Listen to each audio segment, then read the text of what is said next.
تحداهم إن كنا أخطأنا مرة، إن كنا ارتكبنا خطأ واحدا في مسيرتنا الطويلة.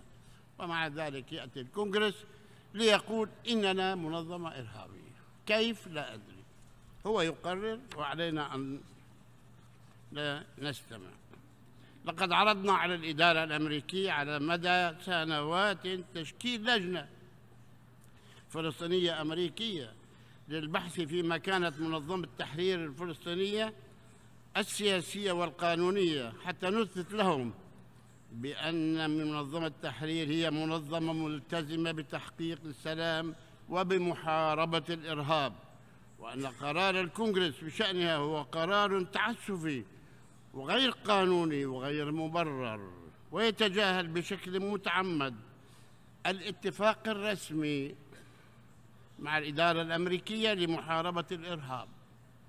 هذا الاتفاق الذي عقدناه مع 83 دولة أخرى، يعني نحن لدينا بروتوكولات مع 83 دولة من دولكم تحت عنوان محاربة الإرهاب، بما في ذلك الولايات المتحدة، ومع ذلك الكونغرس يسمينا إرهابيين.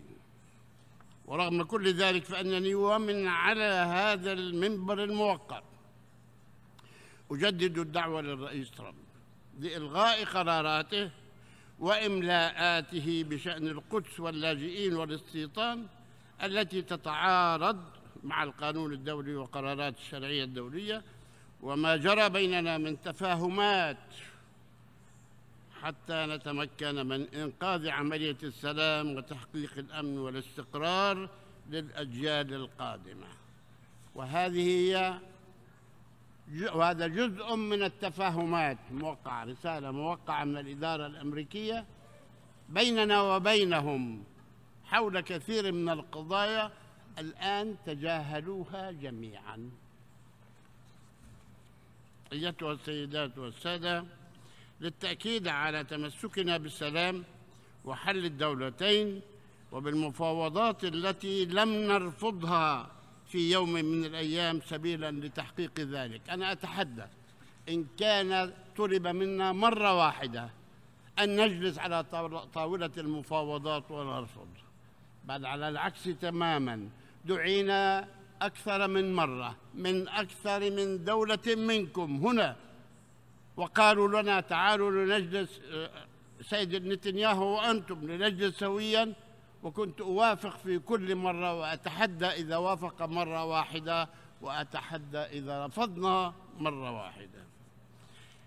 أيتها السيدات والسادة، للتأكيد على تمسكنا بالسلام وحل الدولتين بالمفاوضات التي لم نرفضها في يوم من الأيام سبيلاً لتحقيق ذلك، ومن أجل إنقاذ عملية السلام، عرضت في جلسة لمجلس الأمن الدولي بتاريخ 20 فبراير من هذا العام مبادرة تدعو إلى عقد مؤتمر دولي للسلام يستند لقرارات الشرعية الدولية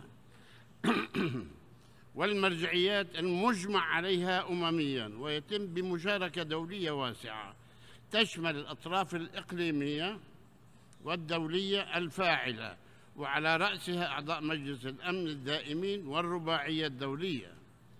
وسوف نقوم بتوزيع هذه المبادرة كاملة على حضراتكم بأمل تبنيها من قبل جمعيتكم الموقرة.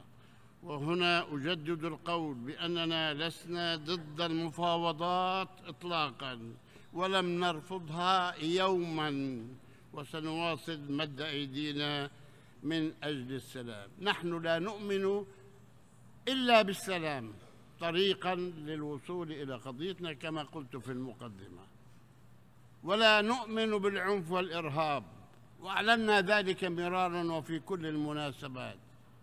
ماذا هو مطلوب منا؟